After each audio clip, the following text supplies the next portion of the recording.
thank you all for joining us here today. The very first time that we are giving a keynote here at CES. This year is AMD's 50th anniversary. We have powered the highest performance game consoles from Microsoft's Xbox One family to Sony's PlayStation 4 families. Enthusiasts, they love gaming, they love VR, and so we created Threadripper. Is the #1 selling high-end desktop processor. You now get 32 cores and 64 threads and leadership I/O and leadership memory bandwidth. Let's turn our full attention now to immersive devices and the exciting world of gaming. Gaming is actually a large part of the recent growth of PCs. Why is gaming so popular? Gaming actually brings people closer together. Gamers also love technology. Please welcome to the stage Phil Spencer. Phil is a legend in the gaming industry. Gaming has truly become a mainstream form of entertainment. We launched Xbox One X together. AMD loves gamers. It's time to meet the next generation of high-performance gaming GPUs.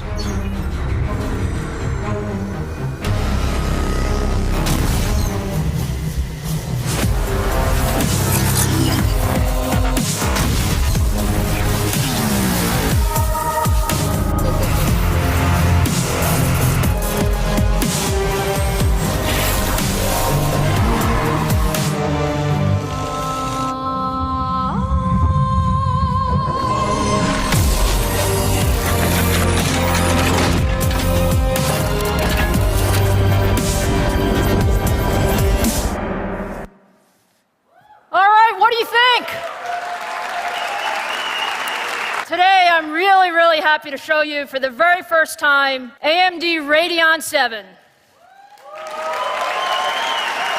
Radeon 7 is the second-generation Vega graphics core. It is the world's first 7-nanometer gaming GPU. Radeon 7 has 60 compute units running at up to 1.8 gigahertz. Radeon 7 uses advanced 7-nanometer process technology. It's 25% more performance at the same power. 16 gigabytes of high bandwidth memory, terabyte per second of memory bandwidth. We see up to 30% improvement in things like Blender and Adobe Premiere. 62% more performance in GPU compute workloads based on OpenCL. How does Radeon 7 perform in gaming? We really built Radeon 7 for gamers. You see significant improvements when running at 4K and max settings. We also use things like async compute, rapid packed math, shader intrinsics. These are all being used by game developers. You may actually want to see Radeon 7 in action. Devil May Cry 5 running at 4K, running on Radeon 7.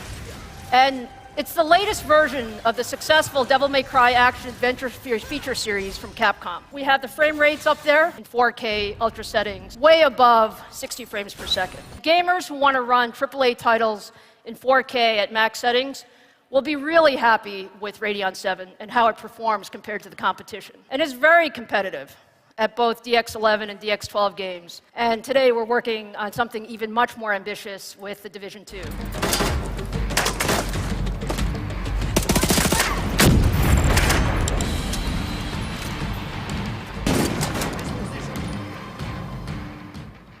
Is that beautiful or what? Woo! We stream music, we stream applications, and we stream video. Why not AAA games? I'm pleased to announce for the first time, AMD, together with Google, have been working to bring game streaming to life with the Project Stream program launched last October. And if you take a look, all you need is a Wi-Fi connection and a Chrome browser to stream the game from Google's AMD-powered cloud servers in high-fidelity 1080p at 60 frames per second.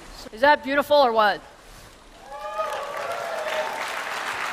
Based on our Vega architecture to power Project Stream. Let me say again, AMD loves gaming, and AMD loves gamers. We have one aspiration. We want to be the technology of choice for gamers and developers across the entire ecosystem. If you take a look at EPYC, it combines more cores, more memory, and more I/O. Second-gen EPYC is powered by our new Zen 2 processor core. It is the best server processor, double the compute performance per socket, the number of nanoseconds per day that you can run. And what you see is that you have a single EPYC processor running against 2 Intel processors. The EPYC processor is running faster. It's running about 15% faster. I've got one more big thing for you today.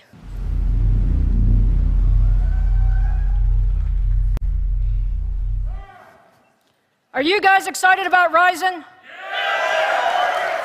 Third gen Ryzen is also powered by the Zen 2 core. Also has 7nm technology. I'm going to give you today the first ever public preview of what next gen Ryzen can do. Let's take a look. Let's begin with PC gaming. It's also running with Radeon 7 GPU, Forza 4 gaming. Frame rates up there at more than 100 frames per second at 1080p with maximum settings. Third gen Ryzen, Radeon 7.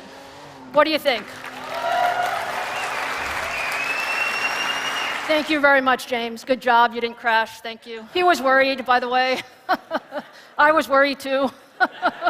How does Ryzen really perform compared to the competition? What we're going to show you today is now third gen Ryzen with a head-to-head comparison against the top-of-the-line Core i9 9900K running the industry standard Cinebench benchmark. So note, let me tell you what we're running. 8-core, 16-thread Ryzen, not final frequency, early sample, and we're running stock frequencies of the Intel part. So Cinebench is going to run for a little while. Let's take a look at the Cinebench scores. Ryzen looks like 2057. Our competitor's running at 2040. So that sounds like a win. Does it sound like a win?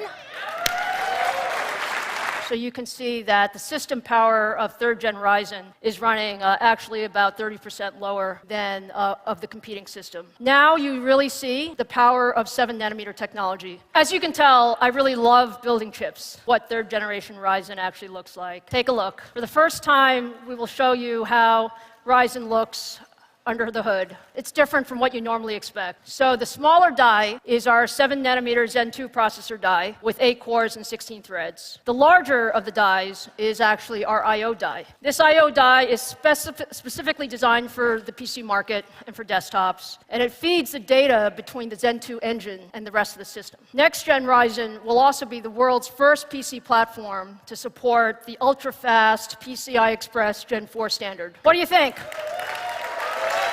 I guess I'll keep the chip. If you want to know a lot more about third gen Ryzen, and we will be launching in the middle of 2019. It's going to be an incredibly exciting 2019. Thank you for all your support, and thank you for your time today.